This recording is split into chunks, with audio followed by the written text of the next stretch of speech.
এ পটলা। হ্যাঁ গুরু। এই চোদনার বাড়িতে খবর পাঠাইছিস? হ্যাঁ 10 লাখ টাকা চেয়েছি, কিন্তু এখনো পর্যন্ত কোনো খবর আসেনি। বাড়া বলছিলিস তো আজ সকালের মধ্যে টাকা না দিলে লাশ ফেলে দেবো। হ্যাঁ গুরু, তুমি যা যা বলেছিলে সেইভাবেই খবর পাঠিয়েছি। ও, এখনো যখন কোনো খবর আসে নাই তার মানে ওরা ভাবছে আমরা ওদের সাথে মজা করছি। টুনি ভাই আমাকে ছেড়ে দে মায়া, নাহলে কিন্তু আমার দাদু এসে সাথে ভাঙবে। কি, তোর দাদু আমার সাটা ভাঙবে? হ্যাঁ তান্তির তেলে, তুই তো আমাকে চিনিস না। দায়া আমার দাদু আসুক, তারপর সব বলছি।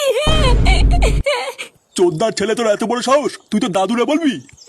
হ্যাঁ মায়া বলবো তো, ছাড় বান্টু ছাড়।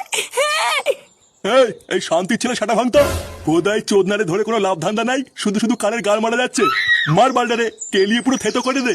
আচ্ছা গুরু। এ কি?